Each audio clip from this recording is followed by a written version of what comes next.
So for whatever reason, me putting my foundation on did not record, but I used the NARS primer on my face, and then I mixed Kat Von D's Lock It foundation with the Too Faced foundation and blended out with some MAC Fix Plus and my buffer brush, and then I just buffed it out over my entire face.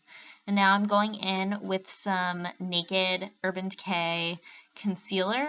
I find that I am really pale, so mixing the two foundations mixes in when I have a slight tan. So now my face is slightly tan, and when I go in with the Urban Decay Naked Lightest Color concealer, it creates a highlight on me. So I would recommend, if you're going to use concealer as a highlighter the way I am, you would go a shade or two lighter for that reason. And now I'm using a damp beauty blender, and I'm just blending out my concealer, and you can see how that is creating a nice highlight on my cheeks and then my under eye. So I blend it out first on my under eyes, and it gets to sit when I then go in to the other areas that I've highlighted. Sometimes I do the bridge of my nose. This time I didn't, but you can do that if you want. Obviously, it's going to create a highlight and contour effect when you then go in with the slightly darker foundation that matches your skin tone and a slightly lighter concealer. It ends up creating a slightly contoured effect. So now I'm going in on my forehead, just buffing it out and using the dampness to set my foundation so it doesn't crease, and going back into my under eyes so it doesn't crease on my under eyelids as well. Now I'm using the Laura Mercier translucent setting powder. This is the powder that works really well for me, but you can use whatever setting powder works well for you. Usually I would go in with the highlighter brush like I am now on my under eyes, and then I would use a bigger powder brush on the rest of my face, but I didn't do that this time for whatever reason. I'm just using the highlighting brush. The good thing about the setting powder is you can tell on the areas where you need more, because when you buff it out or blend it out on the rest of your face and you touch your face, if there's any areas that are slightly wet or tacky, you know that you need to go in with a little more setting powder so that when you go in with blush or bronzer, it doesn't settle into the wet foundation. So when it settles in, it won't blend out well, and it'll just sit there, and you'll have a darker or pinker spot depending on whether it's bronzer or blush that you're putting over it.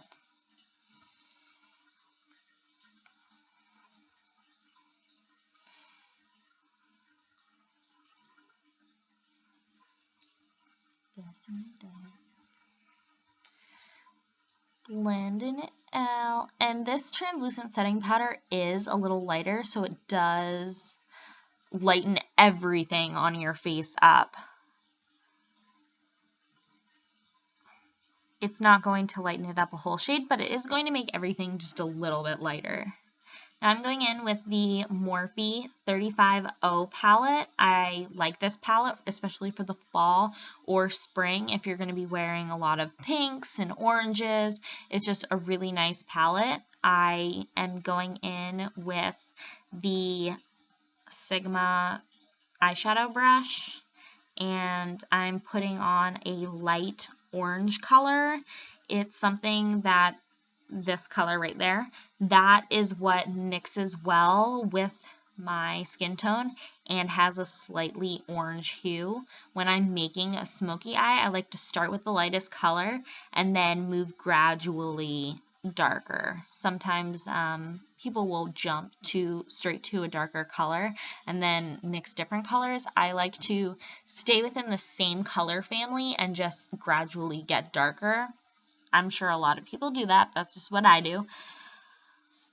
And I use windshield wiper motions on each eyelid, and then when I have less on my brush, I'll bring it up and then down my lid so it covers the entire area, especially with the lighter colors, because I don't have to worry about it looking too dark if I bring it up closer to my eyebrows or down all the way on the lid. So that lighter color definitely gets put everywhere on my eyelid as more of a base. And then I'll go in with an orangier color and use windshield wiper motions, and then I don't blend it as high up towards my eyebrow, but I will blend it all over the lid, which is what I'm doing now. I didn't show the color before I started putting it on, but I will show it to you in a second, so you will get to see every color that I'm using. And I just want to make sure that it's even on each eye, so that each eye has the same amount of orange color. I don't want one eye to look darker and the other one to look lighter, or one to look more orange and the other one to look more pale but still a little bit orange. So that's the color that I was using. It's this bright orange, and then I'm using a slightly darker orange. I'm going to be going in with that over the orange, both orange colors that I used previously. I'm using windshield wiper motions, and if I needed to blend it out a little more, you can go in circles, whatever works. You just want to make sure that it's really blended out. You don't have super harsh lines anywhere.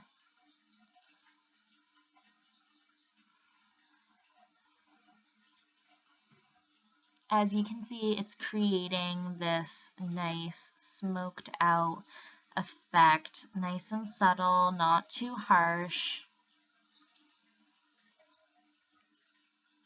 And now I'm going in with a smaller brush, and I'm using a more brown orange color down in the bottom right there, and I'm putting that closer to my eyelashes. I do this because I find it blends the orange color well with the eyeliner, so it's not just eyeliner and then straight into the smoky eye. I like the effect that it creates. You can skip this step. It's not necessary.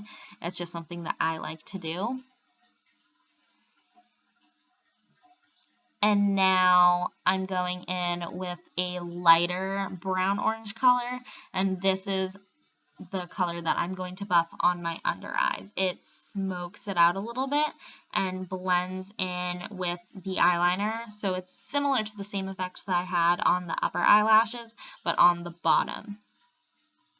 I switched brushes to a defining brush. It's like a thin, flat, square brush. Any thin, flat, square brush will work. I happen to use a Sigma brush, but whatever thin, flat, square brush you want to use that will buff out on your lower lashes works. I was using a rounder brush before, and I found that it wasn't working as well, so that's why I switched brushes. Now I'm going in with an Avon black liner. I have used this liner all the time.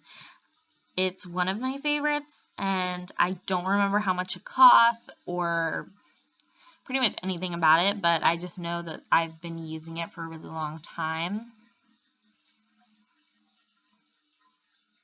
It's one of my favorite brands of liner. It's not too dry, it's not too creamy. I don't have to worry about it smudging too much, which is something that other black liners I've used do have an issue with. I don't like to have to worry about it smudging. And now when I'm doing my lower lashes, I like to make it so it's not a definite line. It just blends into the lower lashes and looks almost like the type of line that you would have if you left your eyeliner on overnight, and then in the morning it has that subtle lined, blurred out, smoky type effect. And that's what I do on my lower lashes because I don't like a very harsh line. I think it looks weird on me. I know other people who put harsh lines on their lower lashes and it looks great, but for me it doesn't work, so I try and make it more subtle. And now I'm just doing the other side, and I'm not doing a cat eye or anything with this. You absolutely can. I'm just lining to the corner of my eye and then making sure it's at an upturn just slightly so it's not making my eyes look droopy. And I'm going in with the Lancome Swan-Neck Mascara. This mascara, for me, works amazing. My eyelashes are pretty full on their own, but adding this, it makes them so full, so long without being obnoxious. They definitely don't look like falsies, but they're on that borderline between falsies and natural lashes, so I love the effect that it gives me, which is why I didn't end up using false lashes with this look. You absolutely can, and this mascara would blend them into your false lashes really nice. It's also a good mascara for your lower lashes. It extends them so they look and match your top lashes, but it doesn't really get clumpy. It can if you use a lot of it, but a couple coats is all you need. Now I'm going in with the Nightingale blush from Becca Cosmetics, and I'm using an angled blush brush. This one's from Morphe, but you can use any blush brush, just whatever works. And I'm blending it from the apples of my cheeks down back towards my hairline because I want to blend it out. I don't want it to just be on the apples of my cheeks. I want it to blend in with the rest of my face and look more natural. When you work up a sweat at the gym or you go outside and you just get that little bit of sun on your cheeks, it's not going to just be on the apples of your cheeks. It's going to extend out to your hairline. And so that's what I'm trying to recreate with the blush. I'm going to be using a Morphe contour brush, I guess, and the Hoola bronzer. I do use the NARS brush just as much, but I find I like the Morphe brush for buffering it out after. The NARS brush is great for when you're first applying your bronzer, but then buffing it out like this with up and down motion and swirling and making sure that your contour really blends out and is not a harsh line. I find the Morphe brush is better for that. I haven't tried any Sigma brushes or any other brushes. I've really only tried the Morphe and the NARS brush, so that's my comparison of those. But you can use whatever brush works for you.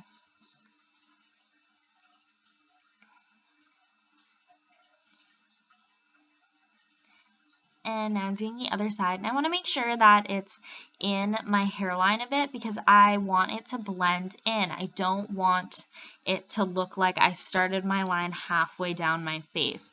That way if you have your hair up or it's pulled back, no matter what you do, it looks a lot more natural when you blend that contour back into your hairline. I'm trying to make sure it's even between both sides and blending it out. You always start from the furthest back part of your face and bring it forward. You don't want to start closer to your mouth because it'll leave too dark of a line and you won't be able to blend it out as well, and it will just not look as natural. And I'm blending it out. If I felt that it was too dark down below my contour, I would use the Mercier translucent setting powder just to lighten it up a bit. I didn't feel that I needed that this time, but if I did, I would definitely do that. And now I'm applying bronzer to both of the other sides of my forehead. And the idea is that if you had a light shining straight on your face, you would think about where the light would hit and where your darker contoured areas would be, and that's where you want to apply your bronzer. This is the Havana Nights long-lasting lipstick from Ofra Cosmetics. It was a collaboration with Kathleen Lights, and it's a really pretty orange color, which is why I chose it for this look, because I have the orange in the Smokey eye, so I wanted to match it with an orangier color on the lip as well. I did not apply any lip liner to this. I don't feel like the Ofra Cosmetics colors really need that because they don't tend to bleed. They're very creamy and not super liquidy, so when you apply them, you don't really have to worry about it bleeding above or below your lips. It stays wherever you apply it, and it's long lasting. It really does last all day long. So I'm applying that, and I like to make kind of a kissy face to make sure that I do get it in the parts of my lips that would be closer to my teeth, where if I'm talking it would normally leave a line. So I make sure I apply it there and let it dry so it doesn't get on my teeth. Thanks for watching. Normally I would do my brows, but I'll do that in another video and you can see how I would do that. Thanks for watching.